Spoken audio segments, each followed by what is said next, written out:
Pada pagi hari ini Bapak Ibu sekalian, kita mau masuk dalam hadirat Tuhan lebih dalam lagi. Mungkin hari-hari ini mungkin sangat berat Bapak Ibu, tapi percayalah bahwa kita punya Tuhan Yesus yang sanggup untuk menolong setiap kita di tempat ini. Mari kita mau masuk lebih dalam lagi. Haleluya Yesus.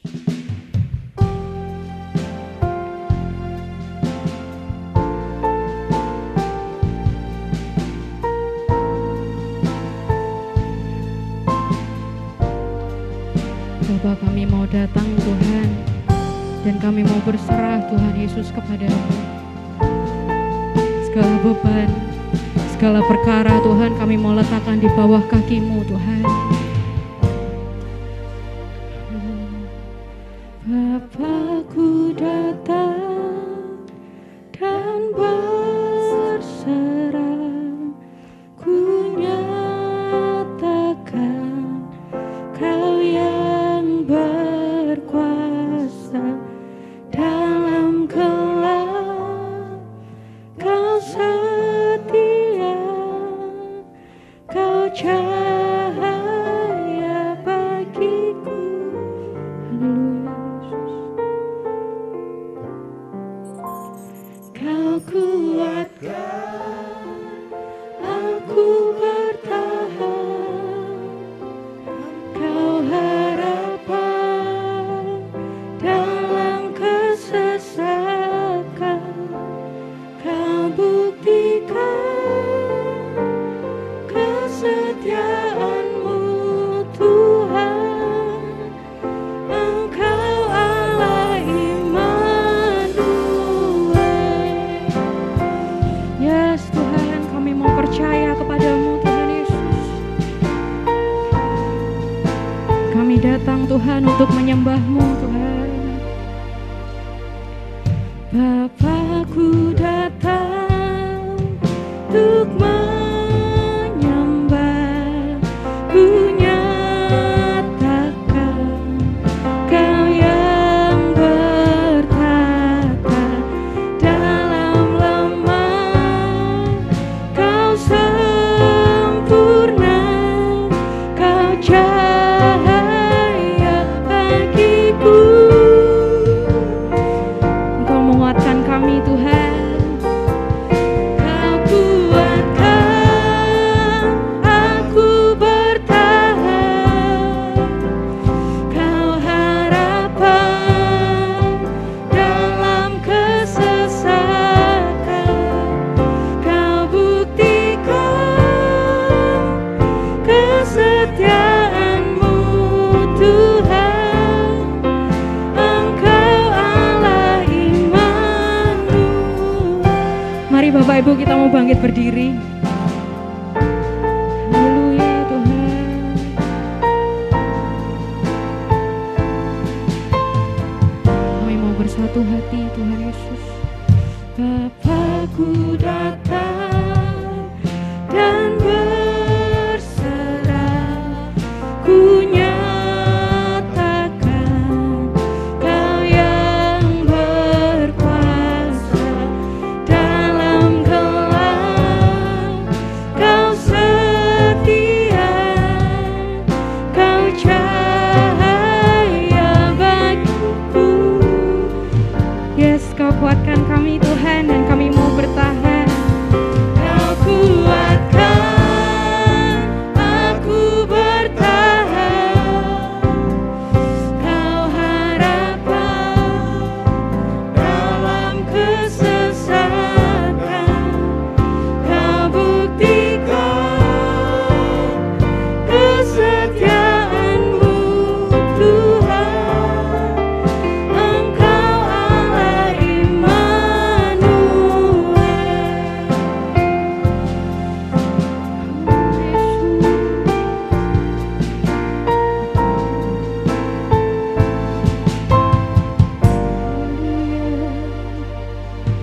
Bapa-Ku datang untuk menyembah, ku nyatakan Kau yang bertata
beserta dengan kami Tuhan.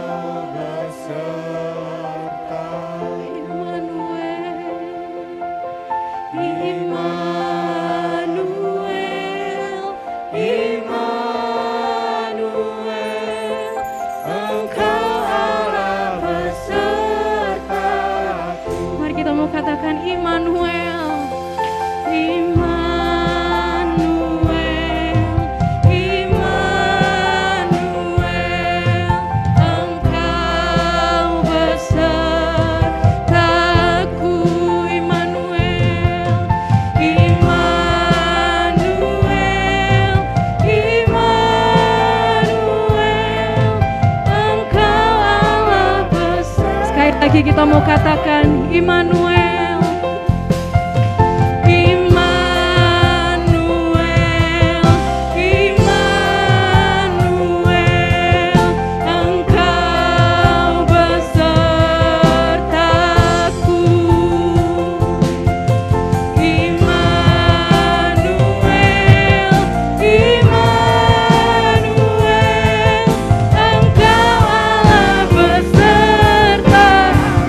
Kuat di dalam Engkau Tuhan, kami percaya Kau kuatkan aku bertahan, Kau harapan dalam kesesakan, Kau buktikan Yesus.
Tuhan, di dalam masa terpuruk kami, Engkau selalu ada Tuhan.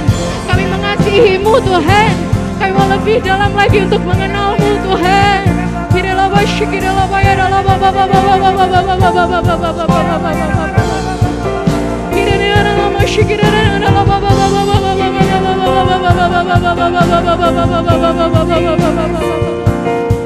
Terima kasih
Haleluya Tuhan.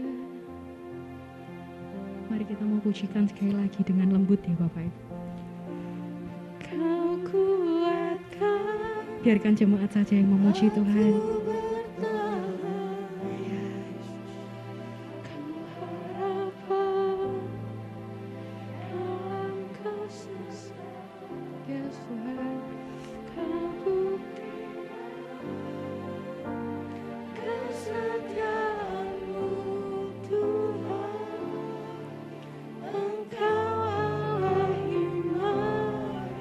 Engkau Allah Immanuel.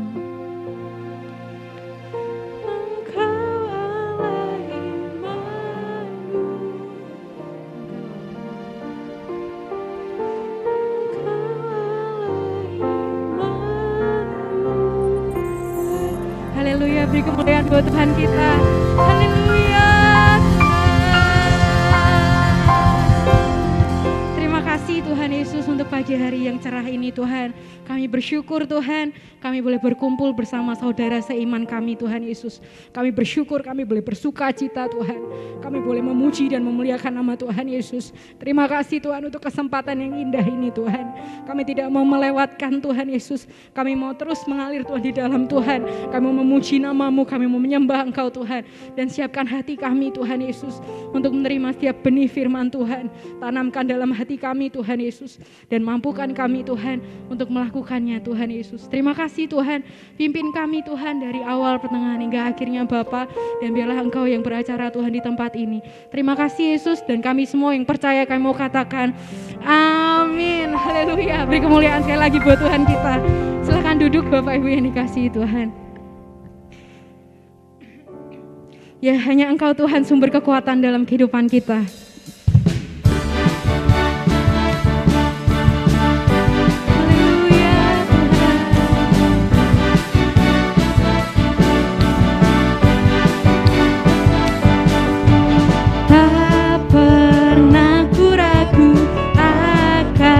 Kesetiaan-Mu, Kau pegang hidupku, sepenuh jiwaku.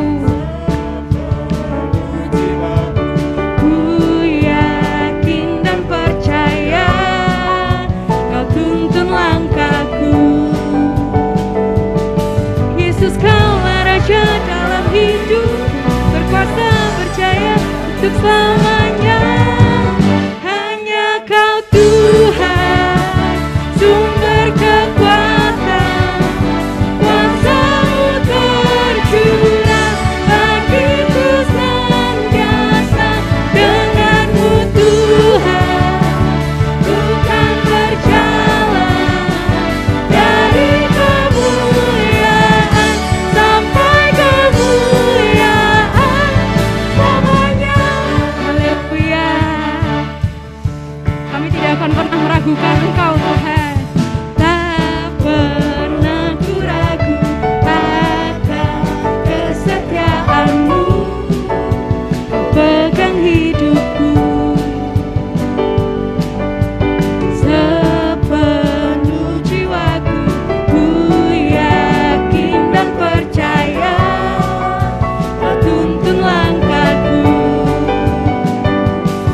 Yesus, Kaulah Raja dalam hidupku,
Yesus kaulah Raja dalam hidupku, berkuasa percaya untuk selamanya. Yesus kaulah Raja dalam hidupku, berkuasa percaya untuk selamanya. Yuk kita mengangkat bareng-bareng, hanya Kau Tuhan, sumber kekuasaan, kuasa-Mu bercurah lagi terus senantiasa.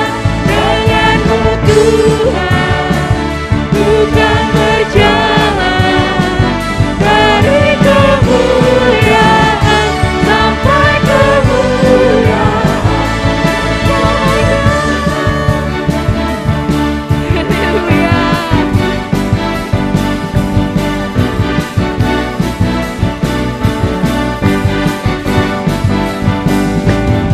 Haleluya. Haleluya. Haleluya. Silakan duduk Bapak Ibu yang dikasihi Tuhan. Ya, mari kita mau siapkan hati kita untuk mendengarkan firman Tuhan. Dalam nama Yesus Tuhan.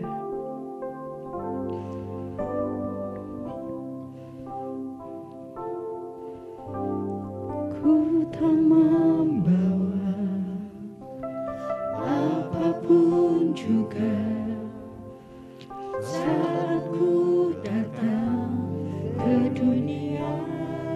Ya Tuhan. Ku tinggal semua pada akhirnya saat ku kembali ke surga. Ya Tuhan Yesus. Inilah yang ku punya, hati sebagai hamba yang mau taat dan setia padamu Bapa. Kemanapun ku bawa, hati yang menyembah dalam roh dan kebenaran sampai selamanya. Ya Tuhan.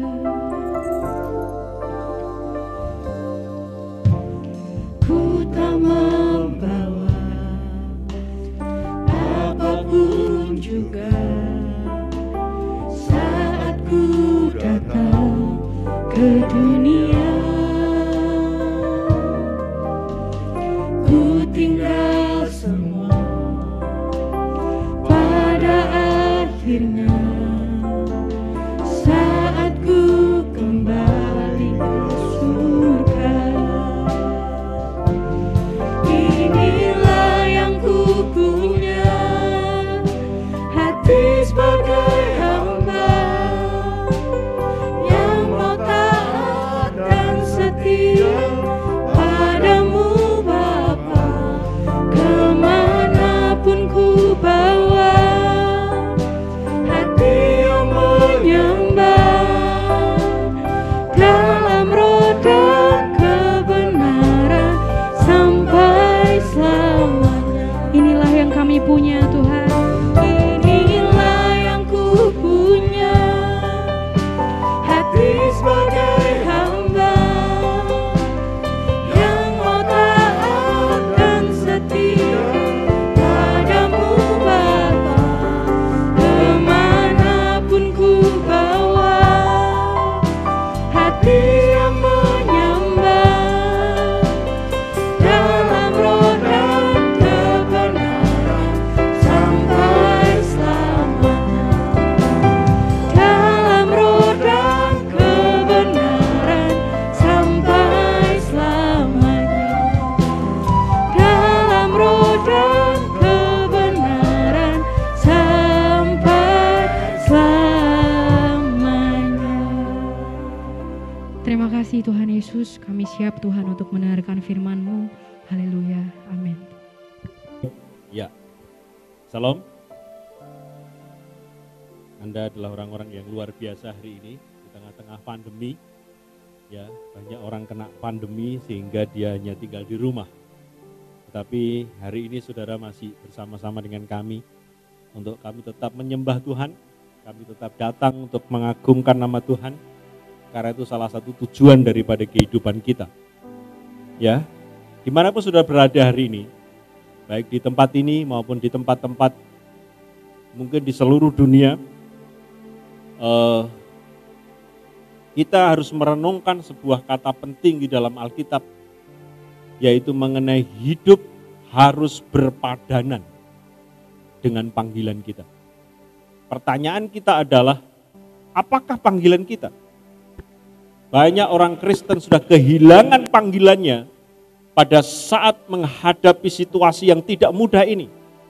Bahkan ada beberapa orang yang melarikan diri dari panggilannya, sehingga dia kehilangan passion, kehilangan semangat yang kuat di dalam hidupnya untuk sungguh-sungguh berjuang dalam kehidupan ini. Kita menghadapi masa-masa yang sukar hari ini, namun saya yakin masih ada masa yang jauh lebih sukar di kemudian hari. Tantangan bertambah tahun, bukan bertambah ringan, bertambah sulit dalam segala kehidupan. Manusia sedang diuji kecanggihannya.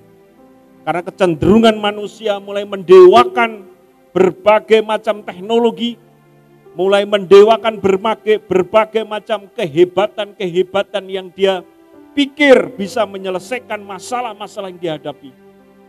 Namun hari ini manusia harus kembali kepada penciptanya, bahwa manusia sesungguhnya adalah makhluk yang lemah. Baru saja diperhadapkan dengan masalah-masalah yang seperti ini, begitu banyak orang menyerah. Namun Tuhan mengajarkan kepada kita untuk kita tidak menyerah dalam situasi-situasi apapun. Kita harus punya pengharapan dan kembali kepada sebuah panggilan yang mulia yang Tuhan berikan kepada kita. Jangan sampai kita salah fokus pada saat kita hidup hari ini.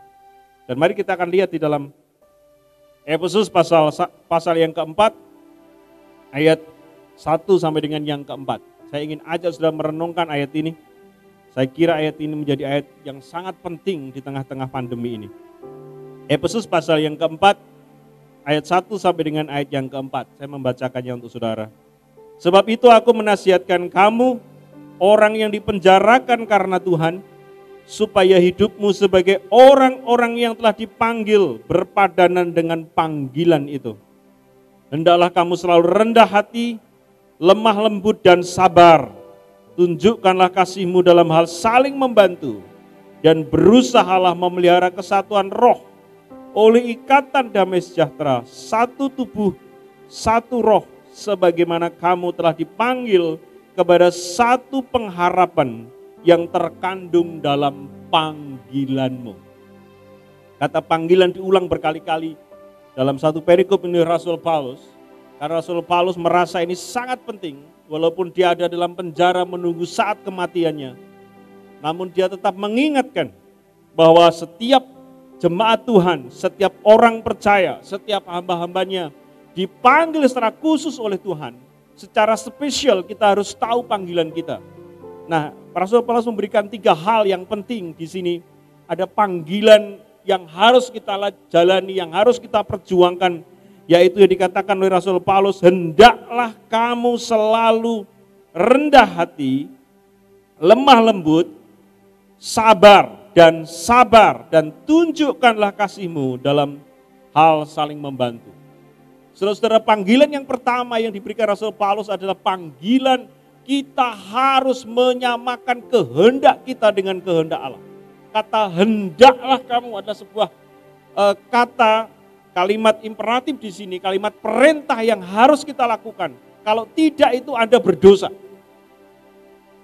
Itu kalau belajar hermeneutik Alkitab, tafsiran Alkitab. Setiap kata perintah kalau dilanggar itu berdosa. Termasuk kata hendaklah, kata Allah itu kan perintah. Ya hendaklah apa saudara? Walaupun kita menghadapi kesukaran, kita menghadapi pergumulan masing-masing yang berat. Rasul Paulus ada di penjara, orang-orang Filipi menghadapi, orang-orang di Efesus menghadapi berbagai macam tantangan. Binatang buas, ajaran palsu, tekanan dari dalam, tekanan dari luar. Rintangan yang luar biasa di abad pertama. Ada kekaisaran Nero yang memasukkan orang-orang dalam penjara termasuk rasulnya. Jemaat dikejar-kejar. Hidup begitu sulit dalam abad-abad pertama menjadi orang Kristen. Namun Rasul Paulus tidak mau kehilangan fokus panggilannya. Tetap orang di Efesus dikatakan, hendaklah kamu selalu rendah hati. Ini menjadi sebuah bangunan kekristenan menyamakan kehendak kita. Kita dipanggil untuk hidup rendah hati, tidak gampang saudara. Karena contoh tertinggi kita rendah hati adalah Kristus. Dia harus meninggalkan surga turun ke dunia. Itu tidak ada persamaan antara surga dan dunia. Dia pencipta langit dan bumi, dia harus menjadi ciptaan, dia harus menjadi manusia padahal dia Allah. Itu juga jauh sekali, gak ada bandingannya. Kalau saya jadi keset ini, itu masih lebih terhormat daripada Yesus menjadi manusia. Karena saya dan keset sama-sama barang ciptaan. Tetapi dia Allah pencipta, dia menjadi manusia yang hina mati di atas kayu salib. Contoh kerendahan hati yang harus kita kejar dalam hidup ini saudara-saudara. Kita harus merendahkan diri kita. Rela posisi kita diambil, digeser, diletakkan, dibuang. Karena itulah panggilan kita. Yang berikutnya dikatakan, di situ kita harus rendah hati, kita harus lemah lembut. Lemah lembut itu artinya tenaga yang luar biasa yang dapat kita kendalikan. Itu seperti racun ular yang sangat ganas, kata lemah lembut itu dipakai dalam bahasa Yunani. Racun yang sangat menakutkan, mematikan itu diubah menjadi serum dan menjadi vaksin, menjadi obat yang menghidupkan. Itu artinya kata lemah lembut.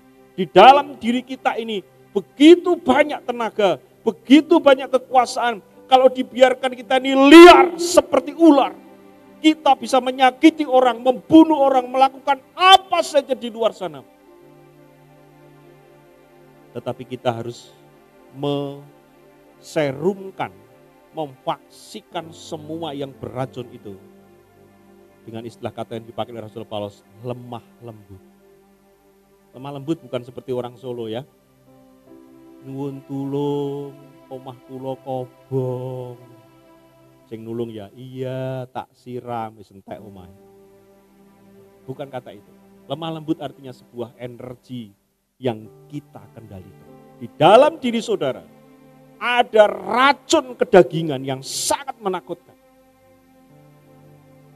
Dan itu harus ditaklukkan di dalam kehendak kita, di dalam Yesus Kristus.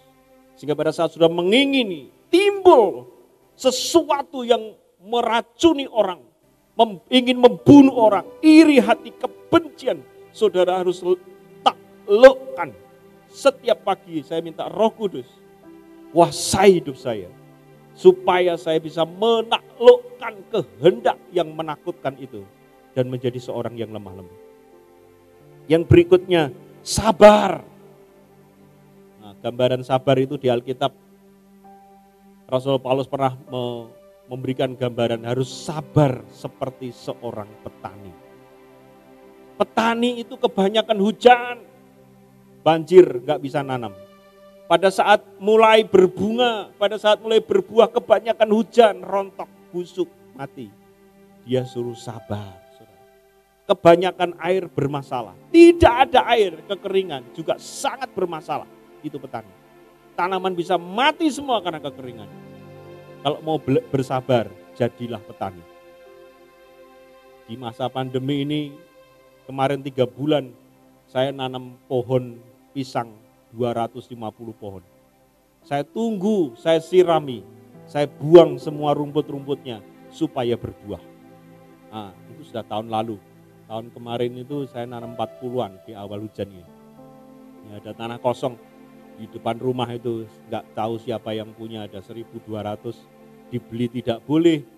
Ya, kalau nggak digarap ya ularnya banyak, saya garap karena hampir 3 bulan saya lockdown di rumah. Ya, saya harus berkreasi. Ya, menjadi seorang petani. Waduh, ya saya coba nanam sayur. Ya, nanam sayur, sawi merah, sawi putih. Ya macam-macam. Waduh, enggak disirami 2 hari alum, Saudara. Ini kebanyakan hujan, tiarap semua, mati semua pohon. Tuhan, saya harus bersabar. Saya tidak boleh emosi kemudian saya pegang. Kenapa kamu enggak besar-besar? Kenapa kamu mati? Enggak bisa. Harus bersabar. Coba katakan kepada diri saudara sendiri, sabar, sabar. Coba katakan pegang dadamu, sebut namamu, Darto, sabar. Kita semuanya ini suruh sabar, sulit sekali. Tapi itu panggilan kita. Kita harus menjadi orang sabar. Kita harus menguasai diri sehingga kita lemah lembut.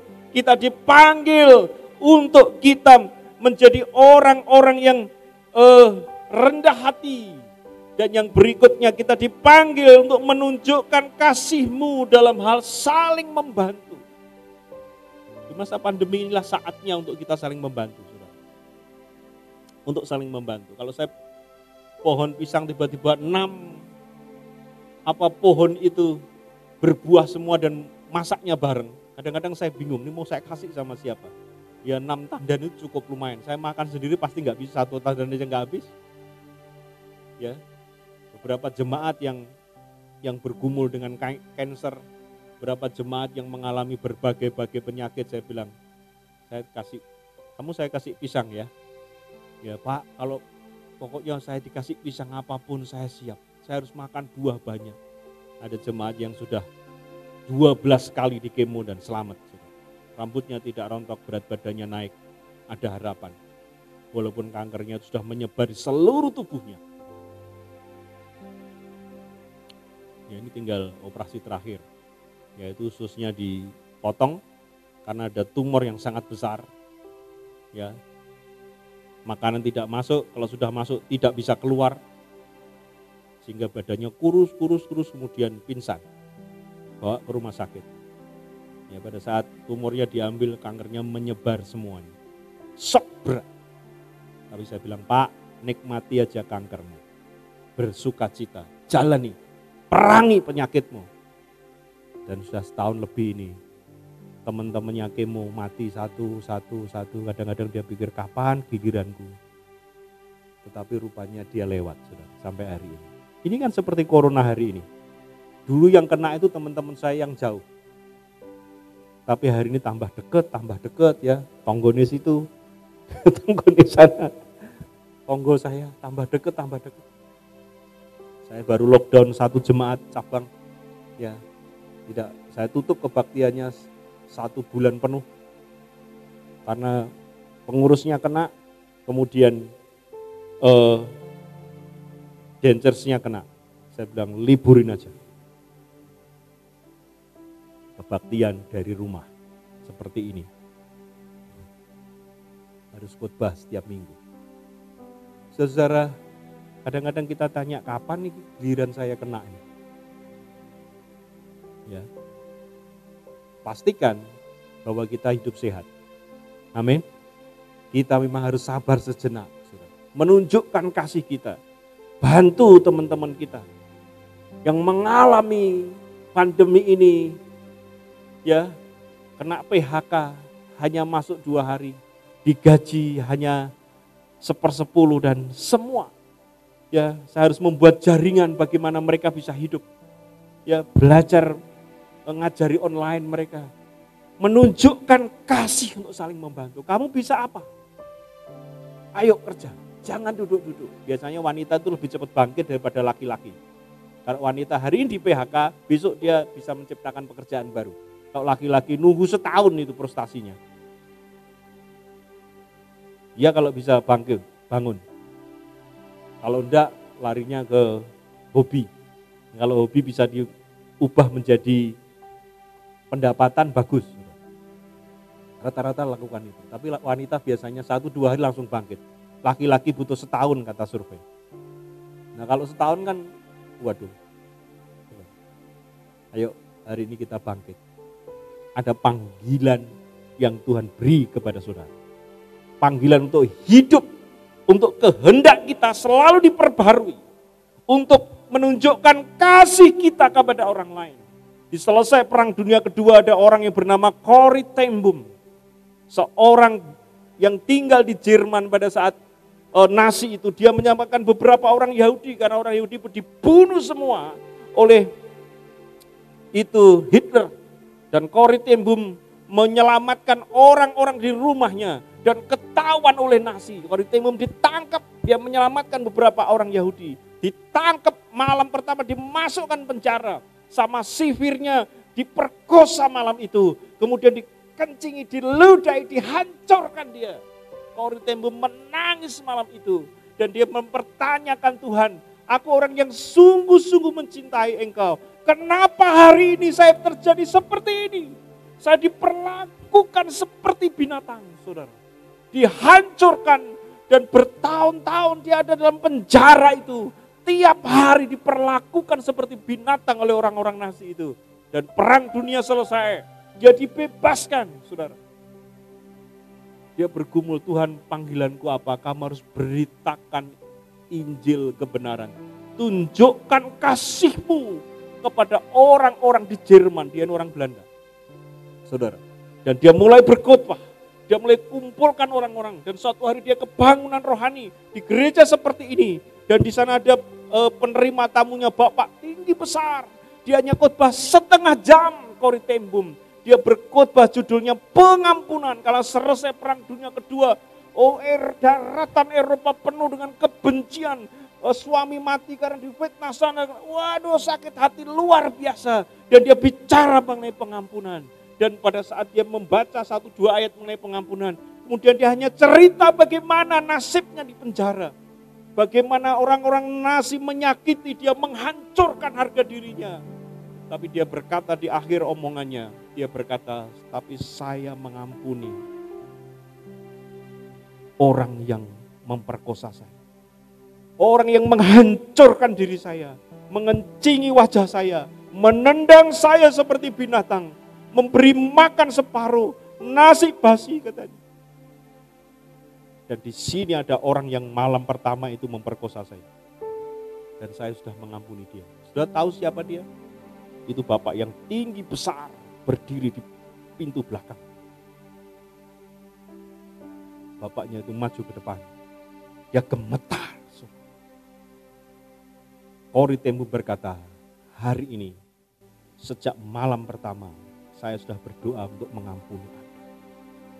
Bapak ini gemetar, dia teriak.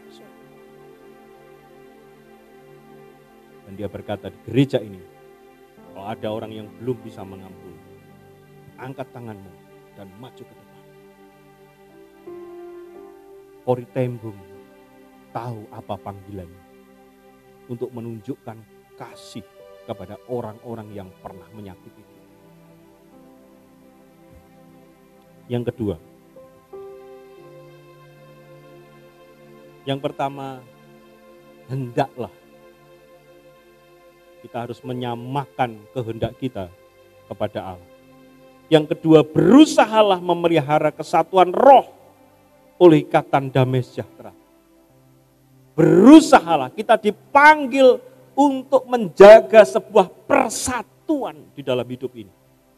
Hari ini pandemi merobek-robek persatuan dalam keluarga, merobek-robek persatuan di bangsa ini. Masalah vaksin aja sudah bisa tahu, ada orang yang setuju, ada orang yang tidak, ada orang yang mau, ada orang yang tidak. Masalah vaksin aja sampai dibikin undang-undang. Kalau tidak mau vaksin akan didenda 5 juta. Padahal banyak orang yang trauma lihat jarum. Ada orang lihat jarum langsung lari. Apa saja yang depannya ditabrak. Saking traumanya. Saudara, kata berusahalah itu seperti seorang, dipakai kata seperti seorang petani tadi. Ya, dia harus bekerja tanpa ada jamnya.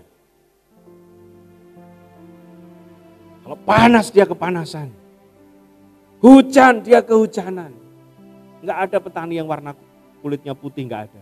Pasti hitam legam. Pembalap, pemuda berbadan gelap. Itu para petani. Ya, dulu kakek saya seorang petani. Ya, selesai pensiun dari Pertamina di Cepu sana, dia menjadi petani. Dia bangun rumahnya di tengah sawah sana. Yang bawah untuk pelihara sapi, yang atas untuk dia tinggal. Ada 15 hektar. Dia punya beberapa pekerja yang tiap hari kasih makan sapi, sama karena sapi itu untuk membajak sawahnya itu. Ya. Dan saya lihat kakek saya ini menjadi kakek yang perkasa sampai umur 86 tahun. Sudah badannya kekar, masih bisa mencakul dengan keras. Wah, ini sudah seperti Kaleb bin Yefune itu. Orang yang luar biasa. Pekerja keras.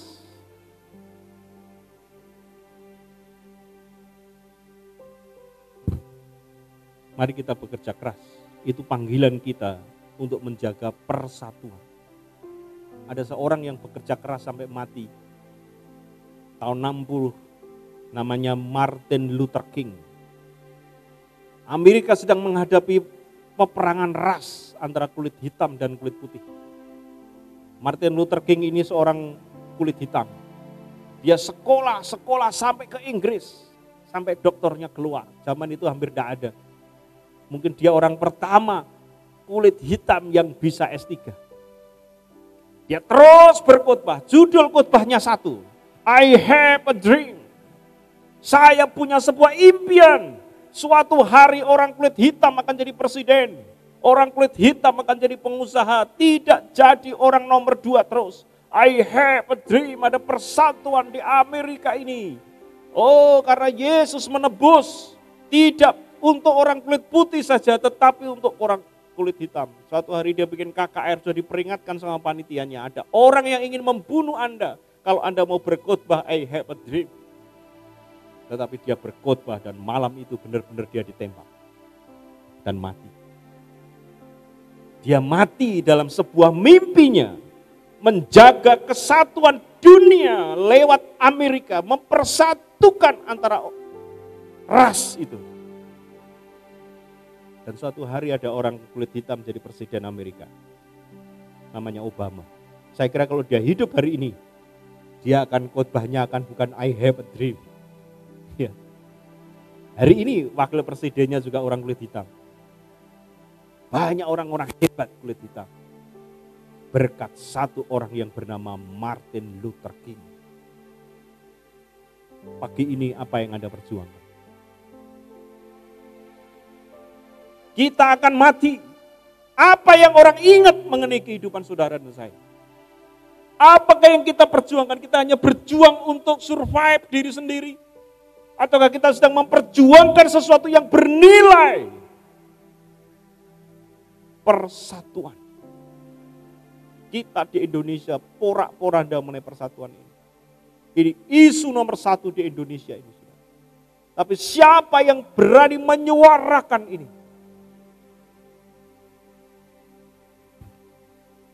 Yang ketiga, ayat yang keempat, kita dipersatukan dengan satu tubuh, satu roh, sebagaimana kamu telah dipanggil kepada satu pengharapan yang terkandung dalam panggilan. Di tengah-tengah kesulitan apapun, kita dipanggil menjadi orang yang punya pengharapan. Coba katakan, pengharapan. Kata ini historis teologisnya adalah seperti kapal besar yang sedang dilabuhkan di tengah-tengah badai di tengah laut karena kapal itu rusak dan kapal itu tidak bergerak kalau diturunkan jangkarnya itu, sauhnya. Pengharapan adalah seperti sauh yang tertancap kuat pada batu karang. Apapun di atas itu aman. Di tengah-tengah goncangan dunia seperti ini, kalau kita seperti kapal yang sedang berlayar untuk menuju kepada pelabuhan abadi. Di tengah-tengah goncangan mungkin saudara berhenti. Tetapi kita tidak boleh berhenti untuk berharap. Amin. Kita tidak boleh berhenti 1 detik pun untuk tetap berharap memenuhi panggilan kita masing-masing. Untuk kita tetap berjalan, untuk hidup dalam goncangan, untuk hidup dalam pergumulan, untuk hidup dalam pandemi ini. Saudara boleh melupakan semua kata di Alkitab. Namun kata yang terpenting di ujung panggilan kita. Kita harus tetap berharap memiliki panggilan pengharapan di dalam Kristus Yesus. Karenanya satu yang kita bisa harapkan. Kita tidak bisa berharap kepada pemerintah terlalu besar. Kita tidak bisa berharap kepada siapapun di dunia ini. Apapun akan meninggalkan kita. Apapun bisa merusak kehidupanmu. Tetapi Kristus adalah abadi. Dia Allah yang Maha Kuasa. Dia tidak pernah meninggalkan saudara dan saya. Dia akan menyertai saudara hari ini dan sampai selama-lamanya. Di tengah pandemi gawat seperti apapun, kalau kita punya pengharapan dalam Kristus, hatimu akan aman, tentram, kita akan punya sukacita. Kita bisa makan nasi pakai sambal aja bisa tersenyum, hanya tergantung lalapannya apa. Amin. Amin. Haleluya. Mari pagi ini 3 hal yang harus Anda lakukan dalam panggilan Kristus. Hendaklah engkau lemah lembut, rendah hati, sabar. Tunjukkanlah kamu dalam saling membantu. Dan saya akan tutup dengan sebuah cerita kuno. Namanya Mother Teresa. Seorang yang punya pengharapan dan hidup total fokus kepada pengharapannya, kepada Kristus. Dia tinggalkan kemewahan Eropa. Dia jual semua, dia datang ke India, ke kota namanya Kalkuta, kota yang sangat miskin, penuh penyakit kusta.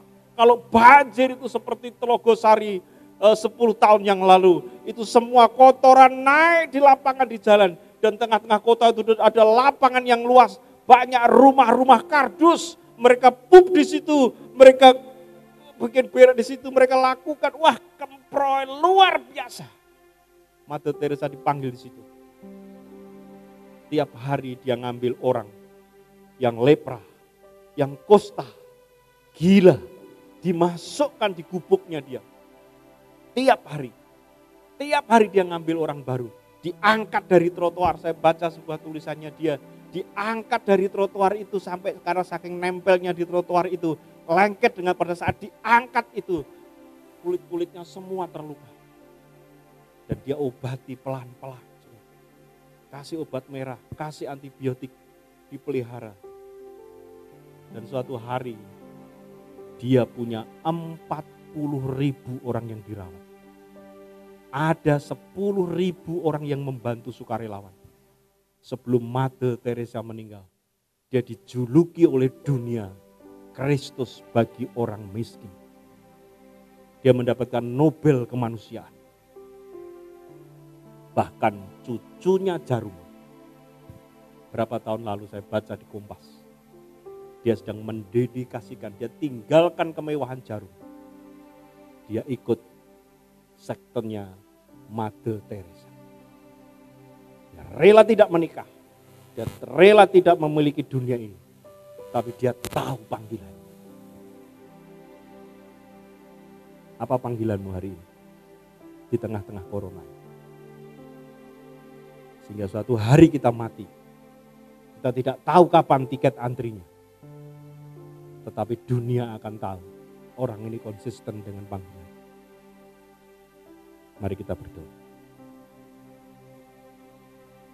Bapa Surgawi, terima kasih pagi ini. Engkau telah membuka paradigma pikiran kami.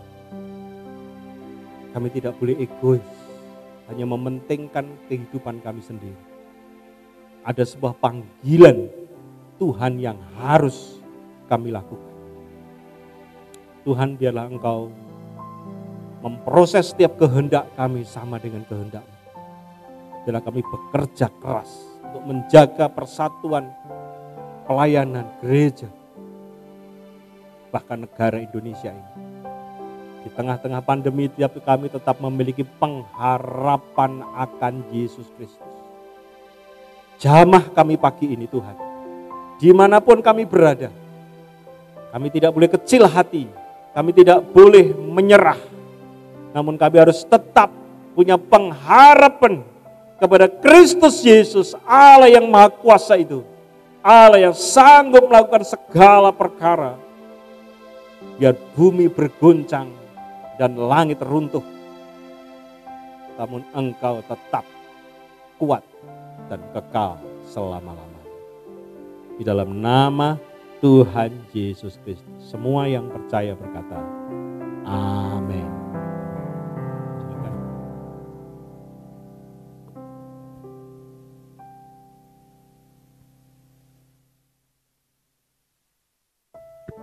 Cek.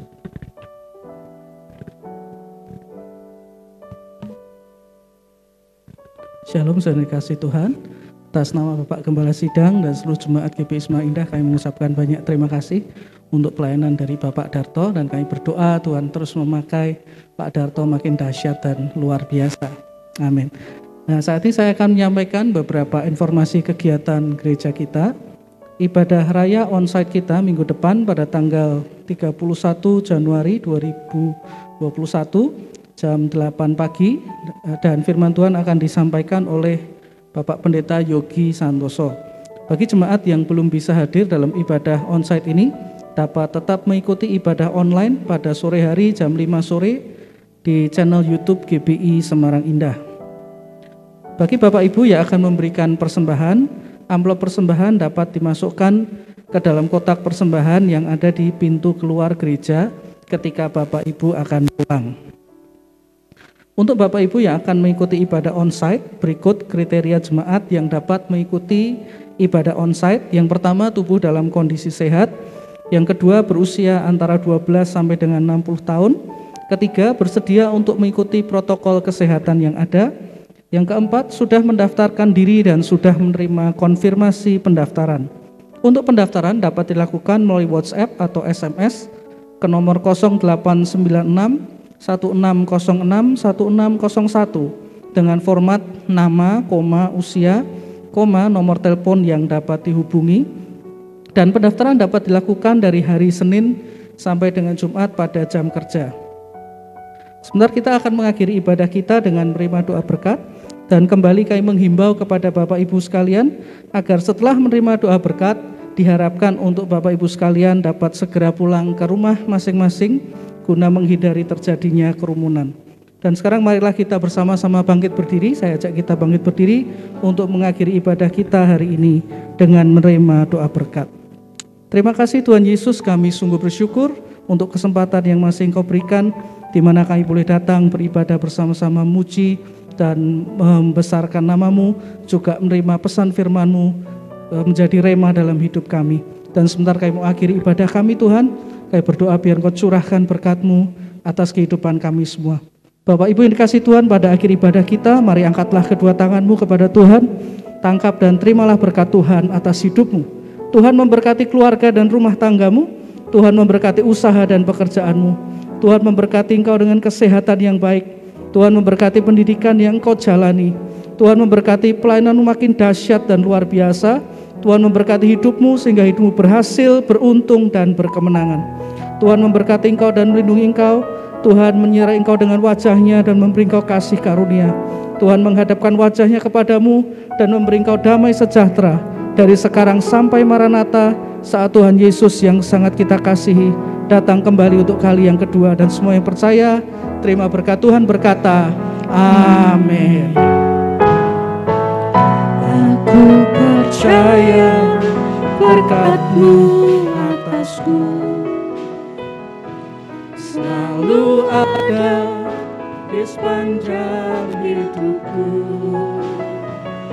Aku percaya kasih karunia-Mu beserta ku pulang dalam berkat-Mu Tuhan.